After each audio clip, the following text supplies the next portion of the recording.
Hello there, this is Steve here in Sydney of the Lay Gnosis website, truebluehealer.com, where in just 20 minutes you can get some takeaway physical evidence that reveals you have changed, that your divine spark is activated, and that will soon be followed up by vivid messaging dreams in about a week's time.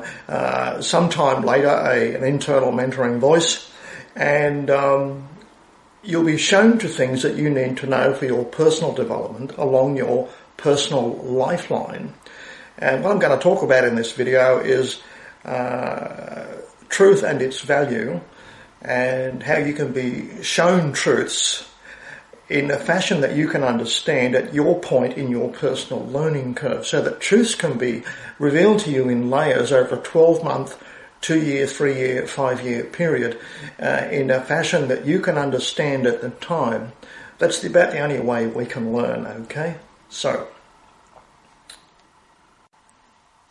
with Lay Gnosis, you can be led to websites, you can be led to books, you can be led to a specific paragraph in a book, quite literally, with physical signals, mind you, and vivid messaging dreams. So if there's something you really need to know, you can ask questions and you get the answer in vivid messaging dreams. And that'll be an explanation that you can now deal with, you can cope with at this time.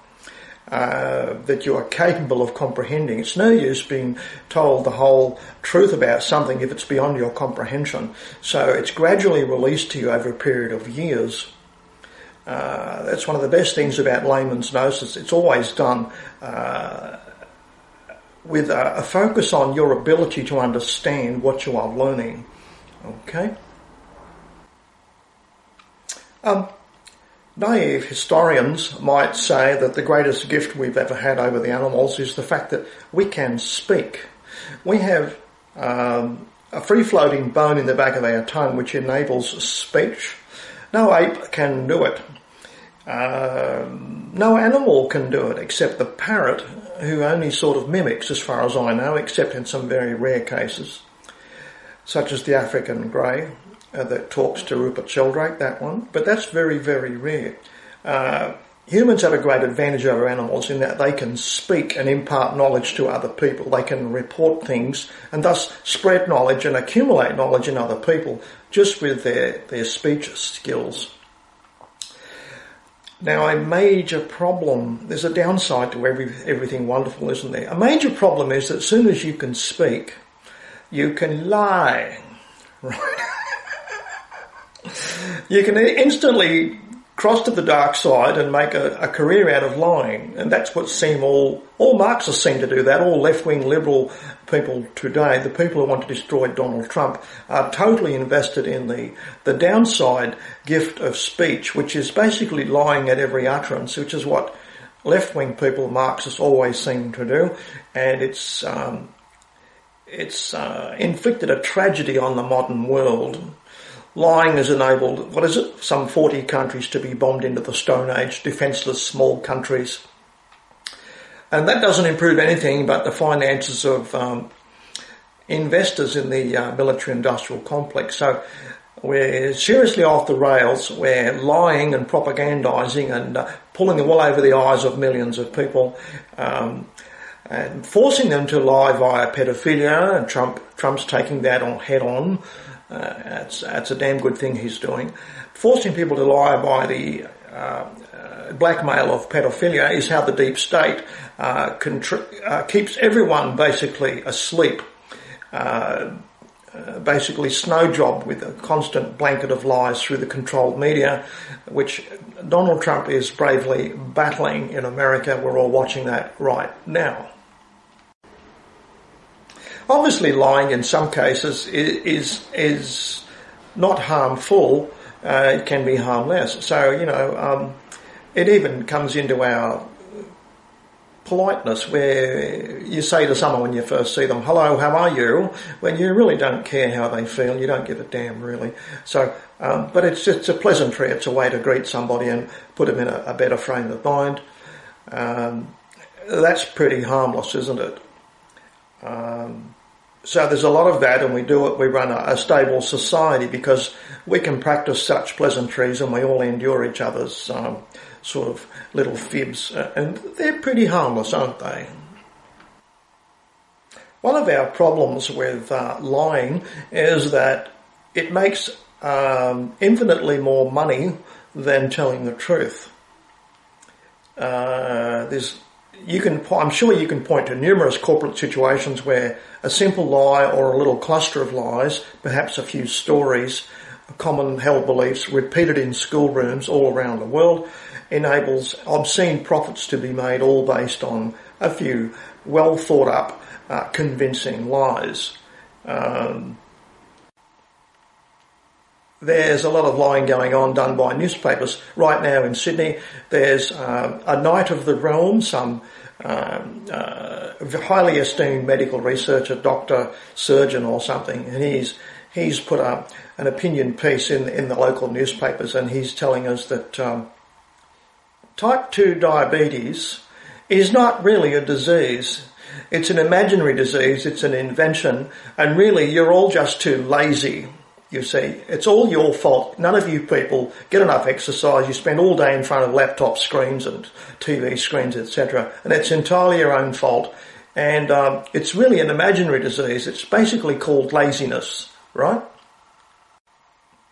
The good news is that now that we have a voice on the internet, we can do rebuttals of these convincing lies that authority figures make.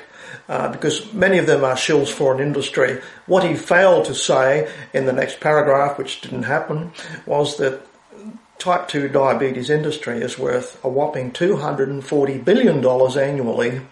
That's 10 moon landings per year we pay for to treat the disease of diabetes. So it's a vast income for the medical empire, the big pharma medical empire. So he failed to mention that as a factor in keeping diabetes going or actually increasing it. There's a few things I could say to him in rebuttal. I wish I'd been there when he made this speech. I would have asked some nasty rhetorical questions and even invited him to look up PubMed, because there's actually scientific rebuttal of what he's saying inside PubMed if you just tap a few keywords in and do a few searches. But, of course, there's no right of reply for mainstream media. And it's been noticed recently that YouTube has taken away the right of reply. I upload videos now and I get no notifications anymore that anyone's passed a comment under one of my videos. And Paul Joseph Watson's been pointing out that the leading opinion leaders are being forced off YouTube onto other things like VidMe and Minds.com, and they want to turn it into another TV channel where basically it's a one-way supply of information and you don't talk back. You will just have to end up believing whatever you were told, and this is all part of not letting you hear other sides of the story and additional information supplied, as in the case of this Knight of the Realm in Sydney who's made a big name for himself, blaming us for our diseases while taking a lot of money personally, and his entire work group, the medical system, making the value of 10 moon landings a year out of type 2 diabetes. That's one disease he was waffling on about, you see. Boy, a simple look-up of a few things on PubMed can sure show you. But at least here we can do a bit of a rebuttal. PubMed maintains there's clever people who do know the cause of type 2 diabetes, and they reckon it's toxins, particularly plastics in the environment, blocking the receptors in our internal organs, preventing insulin doing its job. Simple as that. So we're being poisoned by the corporate system around us that keeps milking us for 10 moon landings per annum to have our wonderful disease that they blame us for, you see. And I wish I'd been there to explain to him that there's a simple medicine costing $1 a week that makes type 2 diabetes into not a bothersome disease at all. Benfotiamine, you can look that up, I'll put it on screen there, I've made videos about it. It stops all the deleterious side effects of diabetes, turning it into a mere inconvenience. So if you're on benfotiamine, which you can look up, you'll find it stops your feet falling off, you don't go blind, you don't get neuropathy, and you don't get heart disease caused by diabetes, and you don't die 20 years earlier if you're on benfotiamine, which is a simple medicine available for $1 a week. But the great heart surgeon, Knight of the Realm, is saying it's all our fault that he's making a fortune and enjoying a stellar life, making medical headlines, getting his name in the paper and institutes named after him, etc. So these are the lies we have to live with, layers and layers and layers of lies, which cost our society vast sums of money. You see, lies make a lot more money than telling the truth. So, for example, if you had full disclosure every time you purchased something, you'd probably buy a lot less. So if you were told that these Nike running shoes that you're paying $300 for, they look fantastic, they're on the TV and you really want to be seen wearing them. If you were told, oh, they're handing them over the counter, oh, by the way, these are made by children in Indonesia and they only get paid 20 cents a day and their life expectancy is only 45 because of it, you might want to say, well, I'm not going to buy these now. I'm not going to support these corporate bastards making a 10,000% profit. So you might walk away from the sale. That came out as a kind of signature image, an iconic sort of representation of corporatocracy and its thinking, the way it treats people in the first world and the third world, with nothing but contempt. And all they care about is making money, and they will say any lie and untruth, including covering things up, that sort of thing, to ensure their profits are ever going higher and higher and further into the future. Did you know that there is a variation on that dreadful Nike story that you probably all enjoyed reading years ago, exposing the dreadful character, lack of virtue of corporate people, the psychopathic nature of them. There's a modern one sneaking up behind you. Turns out in the United States of America, FEMA camps are filling up with people being put in jail for longer and longer sentences for smaller and smaller crimes, non-violent crimes. And the reason is that America's now got the highest jail population in the world. In real terms, not per capita, in real terms, they've got more people in jail in America than China, for goodness sake, with 4 times the population. So what's going on? Well, FEMA camps are being turned into jails full of people with long sentences for doing almost nothing. And it's rumoured even whistleblowers are being brought into these FEMA camps. They're literally being taken off the streets. And why are they doing this? Because they can be put to work for 17 cents an hour. Accommodating prisoners in America is a profit-making business.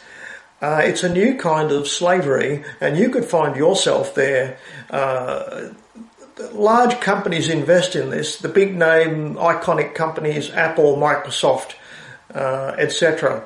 They invest in FEMA prisons, and it's all paid for, as far as I can tell, by the federal and state taxpayers to maintain the jail system for them at a massive profit to private corporations. So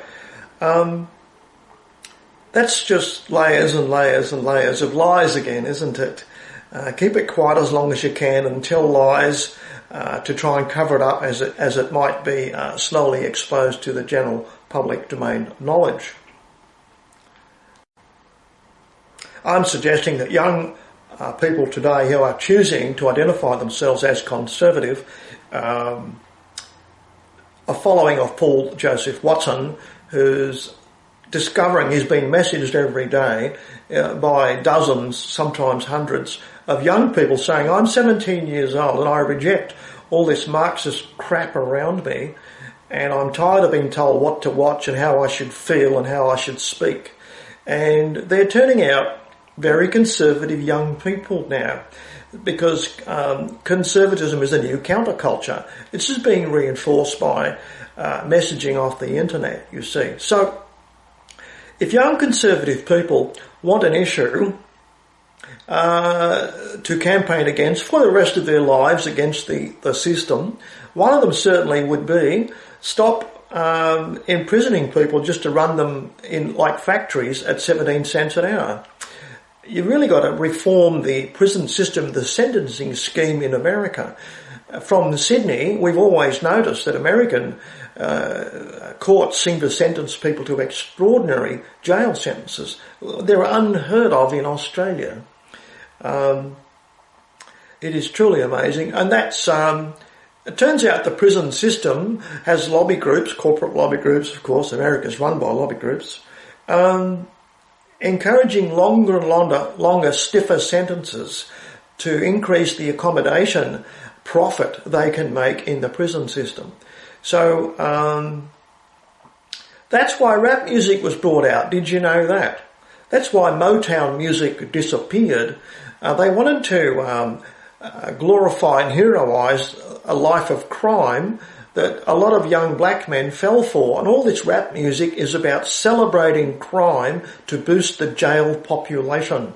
I can find you a couple of links on that. Mark Dice talked about it. He had an anonymous letter from someone who was at a music industry conference, and I found a link somewhere else at a place called Tomato Bubble, which are a bunch of truth tellers who do their very best to give you the unvarnished truth about things, which is often very unpleasant. But it's why Motown music disappeared and rap music appeared soon after. The same company produces rap music which celebrates going to jail because of your high crime exploits in the street, and it's aimed at black people who seem to have a genetic predilection for crime. They certainly have a higher crime rate. There I am speaking a very unhappy and unpleasant truth borne out by statistics. Should I have said that? Should I self-censor? Well, I haven't done it, and you can call me all the names under the sun, but I'm really just stating known facts supported by statistics.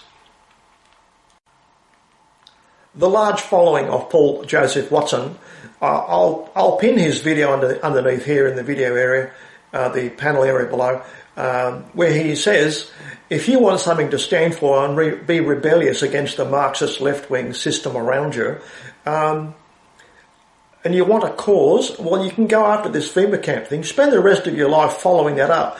Keep a tab on how many people are in jail working for 17 cents an hour to make big corporations rich while you are out of a job. Okay?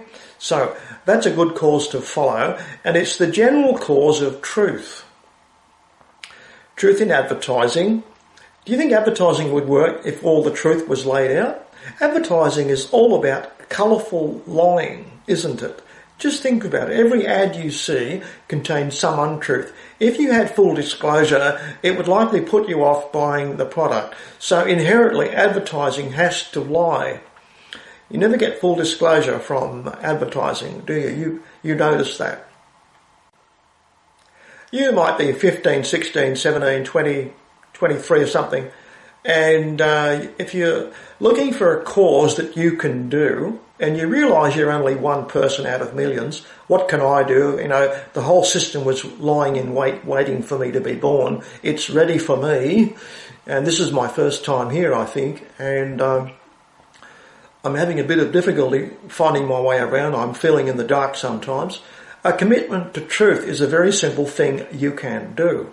Find out the truth, get the facts, and don't let the Marxist overlords of the establishment rule you by pushing all your emotional buttons and trying to enforce their emotional roller coasterism onto you. Just say, want facts and evidence, numbers please, and who's going to pay for it? Who's going to pay for all this, and what are the long-term effects of doing this highly emotional, very sentimental thing you're proposing? We can't hurt people's feelings. Well, the dollar cost is going to be phenomenal, and so is the social cost. That's a good cause to follow. Just demand truth, including the upsides and the downsides of the emotional largesse of the Marxists that have totally infiltrated the Western world. Certainly all the elites have all gone madly Marxist to its great detriment. Our hopes can now rest on young people with their counterculture ideas, counterculture thinking, being a slow relief pill to all the Marxism that's ruining the Western world today. Countering Marxism is absolutely necessary, because Marxism has basically it is destroying the Western world slowly. Brexit being formalised just the other day, I think it was yesterday or the day before, is wonderful news. It will weaken the EU and weaken the New World Order quite dramatically, but Marxism still has to be countered, and you can do something every day with a commitment to truth, demanding facts, evidence and numbers on everything, and rejecting the emotional propositions put to you just to push your buttons and manipulate you, to turn your left brain off with emotional soppiness. Now, the reason Marxism needs to be countered is, and you can do this, the reason it has to be countered is that it's led to the deaths of tens of millions of people previously. It's been tried out in a macro scale, and interestingly enough, the history of all that was never been made into Hollywood movies. Marxism resulted in the Gulag Archipelago, which historians dispute the tens of millions who died. The numbers start around 30 million, may go as high as 50 or 60 million in Soviet Union alone. Then there's between 70 and 100 million in China. Did you know that Chairman Mao, who's also a raving Marxist, starved 70 million people to death to sell their food in foreign countries to acquire nuclear weapons? So, and we're going back to gulags now, aren't we, with FEMA camps. America's got the highest jail population in the world. So if you don't think it can repeat, it is repeating. Just by your personal commitment to truth and demanding facts and evidence. Always hit left-wing people with facts and evidence questions. What do you know? How long will it last for? What's it going to cost? What are the financial costs? What are the social costs of your crackpot proposal, which is only going to make you feel good for 10 minutes until you tell the next lie? Marxists seem to stand for nothing except bullying people on the day. Marxists are found contradicting themselves every week. They stand for nothing but bullying other people with on-the-spot emotional fantasies or something, that because they're totally devoted to the concept of lying.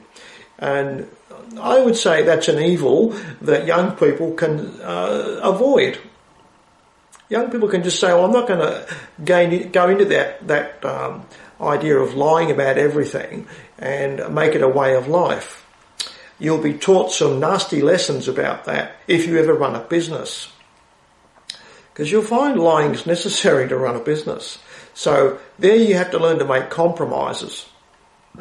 What do you do if you're running a shop, for example? You're doing all right, you're making, say, $5,000 a week, you're 23 years old, and someone says, well, how do you import all this stuff so cheaply? How on earth could you get it at such a price?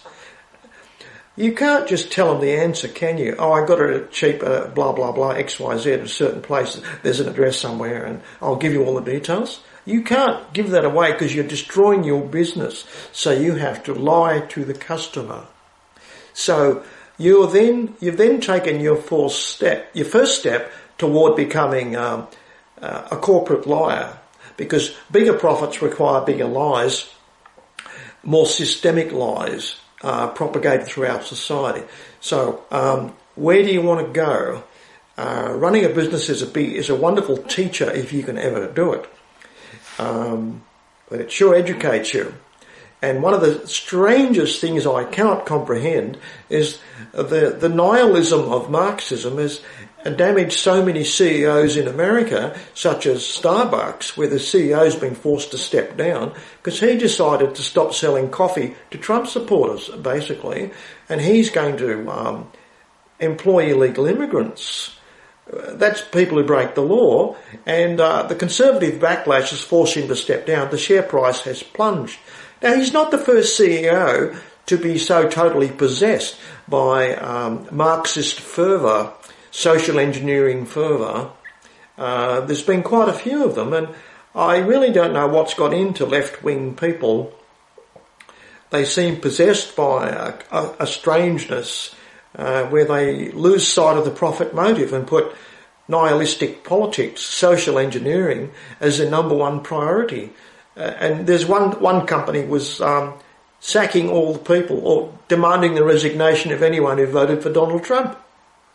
Their fortunes fell due to public condemnation shortly after that. But what kind of a CEO of a company that's out to make profit and nothing else, how could a CEO be so mentally defective as to promote that half-baked idea of cutting your customer base in half? We're only going to sell to non-Trump supporters, that sort of thing. It really reveals an insanity affecting the whole Western world. Difficult to divine that level of disconnection from reality. Even John Podesta wrote, and he's probably the Darth Vader of the evil empire, even he wrote in one of his emails that left-wing people live in an alternate universe inside their own heads. They're greatly disconnected from true reality. And that's what you can always demand. Young people, young conservatives, demand from left-wing people. Facts and evidence, please. I want to know the numbers, the social cost, the capital cost, and the long-term effects of if we do this or we do that. We all feel good emotionally, but can we afford to feel that good? Or maybe we have to learn to staunch our feelings, control our emotions. Golly, that seems to be the problem of Marxists all over the planet. I'd better leave you now while you have some ears left. Now, just on this issue of speech being the greatest gift we have, that puts us head and shoulders above the animal societies, that is, they've got to believe what they see. It's the only input they have, whereas we can talk and spread knowledge and educate lots of people, proliferate knowledge and accumulate knowledge in vast quantities, you see. But there's the downside we've already talked about, which is it encourages lying and thus a psychopathic society. So, is there a solution to that? Well, it's possible if you listen to Linda Moulton Howe and quite a few abduction stories. One of the reasons that these other aliens never speak is they all seem to use telepathy. I don't think I've ever heard of a UFO abductee saying that I was taken aboard a spacecraft and I was laying down on the table and an alien spoke to me in a thick Irish accent, or he sounded like a Canadian, or he seemed to be talking Portuguese or something like that. It's always thought transfer, telepathy, you see. So I will suspect those societies are better off than us because they use a telepathy, and that means they probably can't lie to each other. Lying's all about concealing your thoughts. And I think if a species were using telepathy, they are probably better off because they're going to have a much higher coherent, truth-based society, and you wouldn't have a lot of money and social capital wasted in activities based on lying and falsehoods, because on the average they're completely counterproductive. They are destructive toward a society. So a significant difference is they all seem to use telepathy, and it may enable their own interspecies communication. We don't communicate well with them. We wonder why they can't talk. yet it could be the very thing they despise us for. They look down upon us, they call us children, that sort of thing, because because we rely on simple sound wave speaking. We are not psychologically attuned sufficiently to practice telepathy like they do. So they might regard us as primitive natives. That's just a thought about the gift of speech and its downsides. You do have quite a lot of skills that go unexercised because it doesn't occur to you to even do them. Something you can all do with various degrees of ability, it's a bit like singing, would be remote viewing. There's people showing you how to do remote viewing these days. It's done very openly, and some of them are spectacularly successful. One young lady I was watching the other day, it was her second attempt at remote viewing on a whiteboard, and she was able to quite accurately describe a hurricane hitting a town. That was her second remote viewing attempt, and she did it rather well. You could do this at home with a piece of paper, with your own whiteboard. There's other things you can do. You can learn, if you go to neilslade.com, you can learn to click your amygdala, which is an internal switching thing you can do with your own brain tissue, and you can get some very surprising results doing that. From him you can also learn cloud busting. Has it ever occurred to you to think about cloud busting? You can evaporate small clouds, make them disappear. He'll teach you how to do it. He'll give you a book, but I managed to find it all for free in his website. You see, that's neilslade.com. Playing around with remote viewing, I began to, and cloud busting, I learned years ago that I could even learn to get like a smoky image, looking round corners. I was just playing around, messing about in the food bowl one day doing that. That's after I had also discovered with some practice I could make people grasp their faces, rub their faces furiously because they were being overheated. You can do that, by the way, and I'm not any special guru, you can do it. It's just that it's never occurred to you to try and warm somebody's forehead, has it? Well, you can do things like that. If you go to neilslade.com first, learn amygdala clicking and cloud busting. Wonderful things, and it makes you wonder what else we can do if we just think about it. I can even remember reading where somebody said you can send other people dreams with about a 30% success rate. The problem being that dreams are not talked about in our society, so you don't get much feedback from anybody, even on family members. So the fact that they're a taboo subject means it's very hard to collect data about people's dreams. We just don't talk about it in the Western world. So there's a whole lot of things that you probably haven't tried. I recently saw a young Indian girl who was able to read through a blindfold, and she's not the only one. She was trained to do it by some guru in India. Yet I've seen, I'd like to learn to do that myself. I'm pondering about whether you would need light to illuminate the place, or could you learn to see in the dark? I don't know. I'll link you a little video to that. But I can remember seeing a video of a magician who used to blindfold himself and read letters, dozens and dozens of them, and get them all right. He made his whole career out of just reading things blindfolded. And the blindfolding was supervised. He wasn't cheating, right? So there's a whole lot of things that you can likely do if you just put your mind to it.